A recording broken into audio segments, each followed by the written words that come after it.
Leviathan issue 5 with Brian Michael Bendis writing, with Alex Maleev on the art. And Lois has went to her second team of investigators, and they have basically ruled out all of the prime suspects. It's not Talia, it's not Batgirl, it's not Waller, it's not Bones, it's not Trevor, it's none of them. It's not Max Lord, despite that's who the internet is favoring, which that line killed me.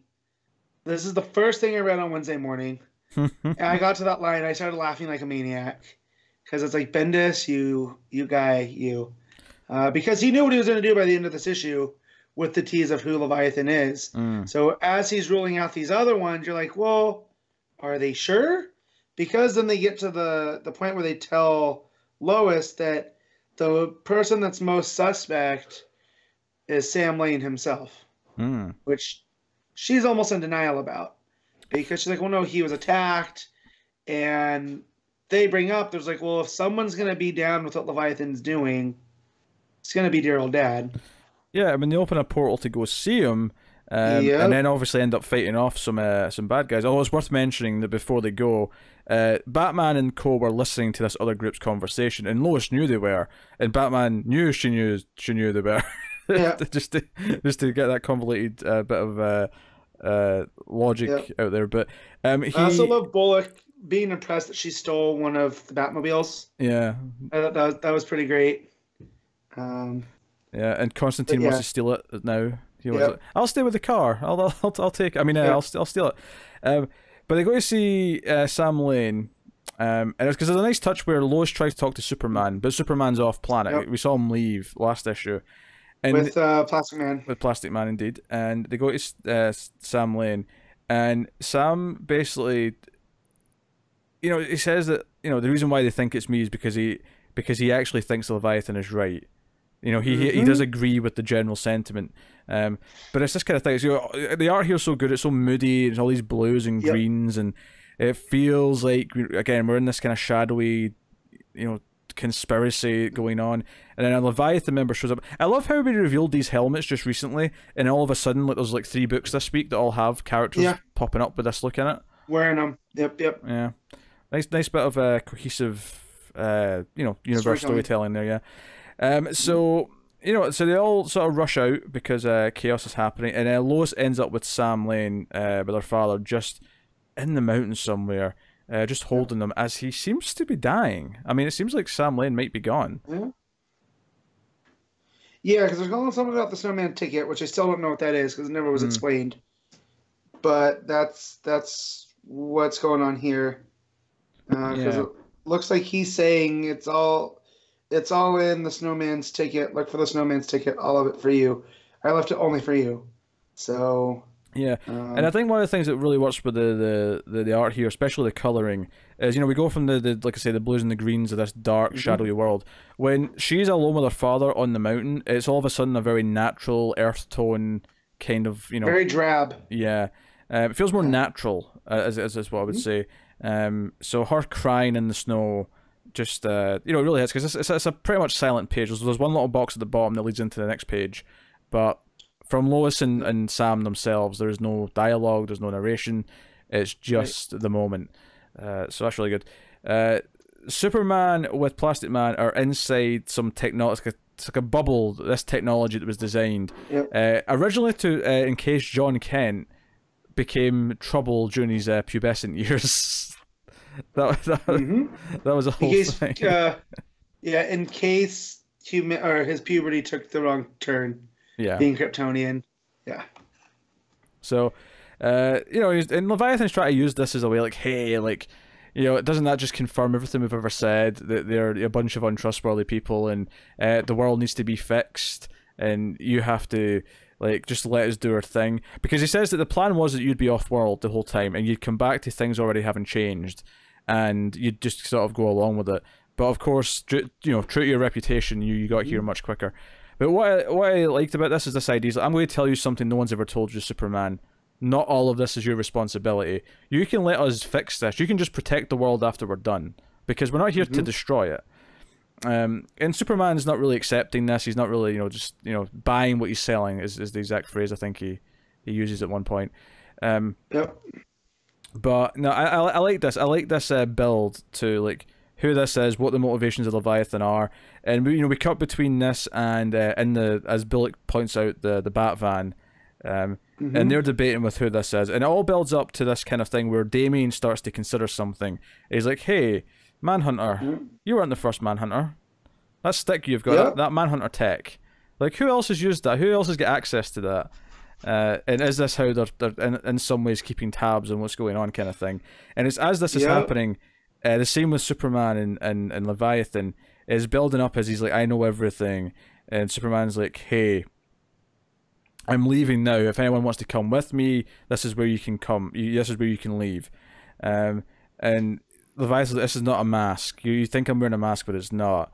And he starts to unmask. The mask starts to open up, and we see Superman's reaction. He says, "You." It's like, that classic shock of like, "You," but we don't get to see who it is yet. We don't get to see who it is, but we do obviously have this strong implication that it might actually be a previous Manhunter. It's someone that has a background in the DCU, who's Superman might have ran into, right? Because once that mask comes off, he recognizes the face. So, do we want to talk about who it is, or do you want to get to the end of the issue first? I'll think it is? I'll just say the end of the issue is the Bat Van gets hit by a rocket, and it's Talia who's like, "I'm here to save the world," but in her very Talia-esque, "I don't care about things" way. Talia and good old Silencer. Yeah, old honor. It's Mummy, which is cool, which is a nice little reveal at the end actually. But yeah, as far as do you have a solid guess as to who this is? Yeah, so me and a friend of the show, Talking Superman, got talking about this on Wednesday, and because we both, as soon as we read this, dove right into the internet research of the Manhunters, and there's a list. Let me pull up the list of them, and you had to go through like the history of Manhunter. Manhunter's been around for as long as DC's been around. That name has been popping up since, almost as long as Superman. So there was a lot of suspects.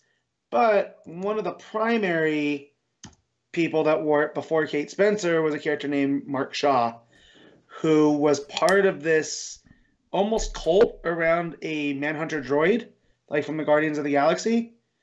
And his whole thing was he wanted to clear the world of corruption. And if that meant taking out superheroes at that, then it was fine. So he was never like a bad guy. He was almost an anti-hero in that. And so basically that's how Kate takes over, is from this Mark Shaw character. Now, with Mark Shaw and these other ones, there's also cloning and look-alike droids, and it's all very it gets very convoluted as DC continuity does go. So I don't know how much Bendis is going to go into this, but if you go back to the last issue, Talking Superman pointed me in the direction of a panel from there when Batgirl's trying to break through, and one of the things that it looks like she's saying, it looks like it's cutting out, is MRK, right? So like Mark, and then SW. So yeah, is that Bendis leaving breadcrumbs? Is that him getting ready for the swerve? Because he could very well clear us. Yeah, because swerve us here. Because part of me's thinking that it being a Manhunter's too obvious now. I feel like the swerve here is going to be that it's not actually one of the Manhunters themselves. See, I think it is going to be, and I think that. So we talked about that timeline that came out of Comic-Con last year. Last weekend.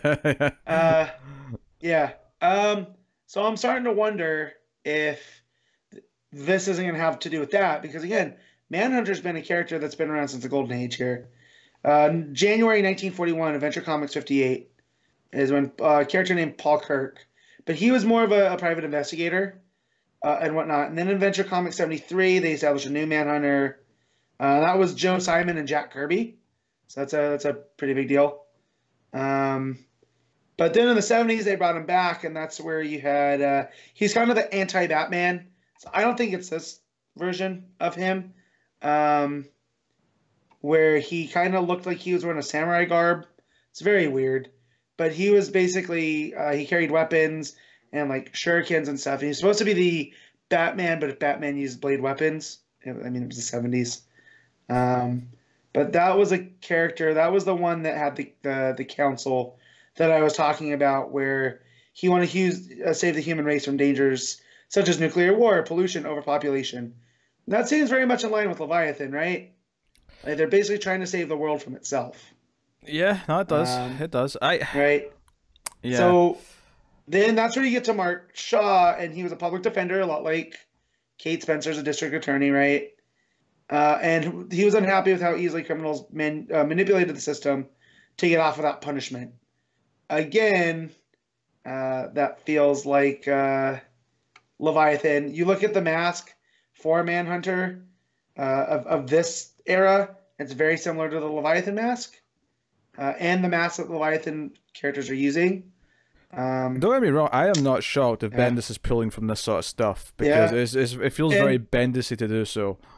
But yeah, so I'm definitely in the Mark Shaw camp of who it is, because of everything that checks out, and I mean the similarities between Shaw and Spencer. Of course, he'd set her up as a patsy. Yeah, I can't argue with the sleuthing here. The details all make sense. Part of me is just expecting a swerve though, just because it's at this point. Me too. Bendis is shouting at it. You know, he's shouting at you. Hates this guy. Which makes me think that there'll be a swerve in the final issue. And with how convoluted the Manhunter thing is, it could be any of them. It might not be Mark Shaw, right? It could be one from the past or whatever. But I definitely feel like I was expecting a checkmate thing, you know, and turns out none of them have anything to do with checkmate. So there went that theory out the window. But yeah. The Event Leviathan was real good, and not just because it set me off of this on this wild goose hunt of Mark Shaw. And no, I mean the stuff with Lois and Sam was really emotional. That was good stuff. You know, Lois's doubt, and not wanting to believe that her father had anything to do with it, and then kind of what seems to be his death, or at least very close to. Really good stuff. So, and Superman's conversation with Leviathan I also found very enjoyable, mainly because, again, it was this ideological thing where, it did feel like Leviathan was saying, hey, like, we're not here to, like, destroy you or fight you or take over the world, we're here to fix it, and then, you can go back to being Superman immediately after. Like, it felt like a different pitch than the villains would normally give or take, which I like, so, no. Well, and I also like... There was a line in here, a scene right before it gets to, them, right before the thing crashes, the bat van, that Damian's like, well, it's somebody we know. And Batman's like, well, no, it's someone with access to intel. That's different, right? And then that you put that up against with Superman going, you. So clearly it's a bit of both. No, and I do get the feeling that whatever Bendis is doing in Event Leviathan is more about setting up future stuff than it is about just having a complete story right here and now.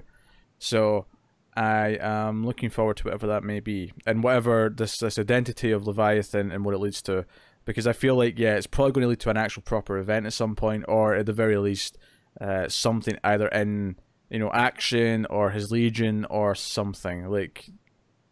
It's going somewhere. I don't think it's just ending completely with issue 6 of Event Leviathan, is what I'm saying. But of course the art was gorgeous. I mentioned a few things about the colouring, but the art, obviously, Malieve is fantastic through and through. Really not a negative word to say. What are you giving it, Matt? I'm in this one a 9. I really enjoyed a lot what that was going on. Yeah, it's hard to argue with that, to be honest. I'll give it a 9 out of 10 as well. It built the intrigue and the build to the reveal, even though we didn't get the reveal itself, but the build to Superman seeing who it was felt really nice to intercut with Damian's kind of realization in the car.